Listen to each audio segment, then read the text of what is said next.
Martin Luther King Jr. was one of the principal leaders at the civil rights movement in the United States. King challenged racial discrimination and segregation and was a prominent advocate of nonviolent protest. Long way to go, but I think the important thing is that we are making progress. King was born in 1929 in Atlanta, Georgia. He was an ordained Baptist minister at the age of 18. King then graduated from Morehouse College in 1948 and then from Crozer Theological Seminary in 1951, when he met his future wife, Coretta Scott. She was earning a doctoral degree in systematic theology at Boston University. King led the black boycott of segregated city bus lines in the mid-1950s. In 1956, he gained a major victory as a civil rights leader when buses in Montgomery, Alabama began operating on a desegregated basis. King and fellow civil rights activists founded the SCLC, which earned him a greater platform to pursue further civil rights activities. His campaigns in Birmingham, Alabama, Selma, Alabama, and San Augustine, Florida, were strategic efforts to promote civil rights for African Americans.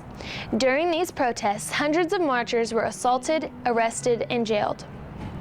In 1963, King spearheaded a march in Washington, which brought together 250,000 people and an end to racial segregation in public schools and meaningful civil rights legislation, including a law prohibiting employers from racially discriminating.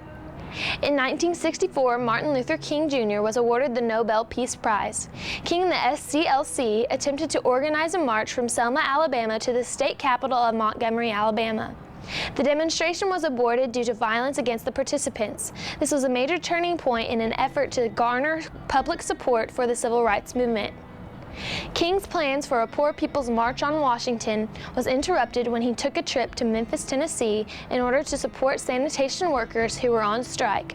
On April 24, 1968, Martin Luther King Jr. was shot and killed as he stood on the balcony of the Lorraine Hotel in Memphis.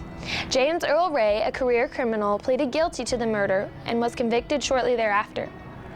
In 1983, President Ronald Reagan signed a bill which honored King by designating January the 20th as Martin Luther King Jr. Day. By January the 17th, 2000, this was recognized in all 50 states.